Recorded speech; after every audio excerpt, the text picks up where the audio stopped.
Hello बच्चों, चलिए प्रश्न पढ़ते हैं। तो प्रश्न में दिया गया है, मानव इंसुलिन के दो पॉलीपेप्टाइड आपस में किसके द्वारा संयोजित होते हैं। विकल्प दिए गए हैं हमारे पास, फॉस्फोडाइएस्टर बंध, डाइसल्फाइड बंध, सहसंयोजी बंध या फिर हाइड्रोजन बंध। तो इस प्रश्न की मुख्य अवधारणा के बारे में हम जान लेते हैं। तो यहाँ लिखते हैं मुख्य अवधारणा। मुख्य अवधारणा है इस प्रश्न की हमारे पास, लिखेंगे मानव इंसुलिन। यह प्रश्न जो है मानव इंसुलिन से संबंधित है।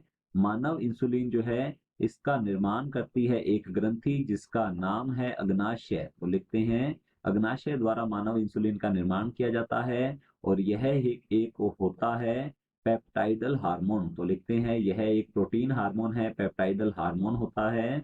पेप्टाइडल हार्मोन है जो कि रक्त शर्करा, हम कह सकते हैं, उसके स्तर का नियमन करता है। तो यह सबसे पहले अग्नाशय द्वारा प्रो इंसुलिन के रूप में बनाया जाता है। तो लिखते हैं प्रो इंसुलिन के रूप में बनाया जाता है। प्रो इंसुलिन में 3 पॉलीपेप्टाइड श्रृंखलाएं होती हैं, जैसे कि ये हैं ए, बी और इनके मध्य पाई जाती है पॉलीपेप्टाइड सी। अब पॉलीपेप्टाइड सी जो है इसे निकाला जाता है परिपक्वन के दौरान। तो जब इसका परिपक्वन होगा, तो यहाँ लिखते हैं परिपक्वन होता है प्रो इंसुलिन का जब इसे सक्रिय अवस्था में परिवर्तित किया जाता है, क्योंकि प्रो इंसुलिन जो है यह निष्क्रिय प्रावस्था होती है, यह रक्त शर्करा का नियमन नहीं कर सकता।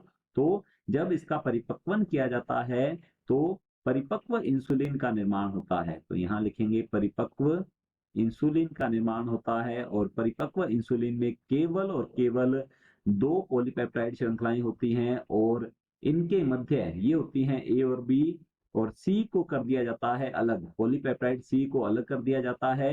ए और बी जो होती हैं ये दोनों आपस में डाई सल्फाइड बंध द्वारा जुड़ी रहती हैं। तो यहाँ लिखेंगे श्रृंखला ए और श्रृंखला बी जो है ये डाई सल्फाइड डाइसल्फाइड बंध डाइसल्फाइड बंध द्वारा आपस में जुड़ी रहती हैं और परिपक्व इंसुलिन जो है यही सक्रिय अवस्था होती है मानव इंसुलिन की, जो कि रक्त शर्करा सहायक होता है। तो हमारा जो प्रश्न है, मानव इंसुलिन के 2 पॉलीपेप्टाइड आपस में किसके द्वारा संयोजित होते हैं।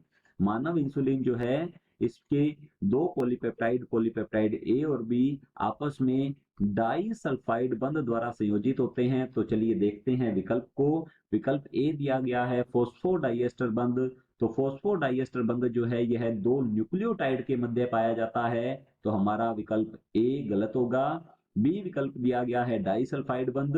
तो हमारा बी विकल्प जो है बिल्कुल सही उत्तर है, जैसा कि हमने यहाँ पर समझा है। सी विकल्प दिया गया है सहसंयोजी बंध। तो इनके मध्य सहसंयोजी बंध नहीं होते हैं, डाइसल्फाइड बंध होता है। तो हमारा सी विकल्प भी गलत होगा। डी विकल्प दिया गया है हाइड्रोजन बंध। अब हाइड्रोजन बंध जो है यह डीएनए की नाइट्रोजनी क्षारों के मध्य पाया जाता है। तो हमारा डी विकल्प भी गलत होगा। विकल्प बी बिल्कुल सही उत्तर है। आशा करता हूं आपको समझ में आया होगा। धन्यवाद।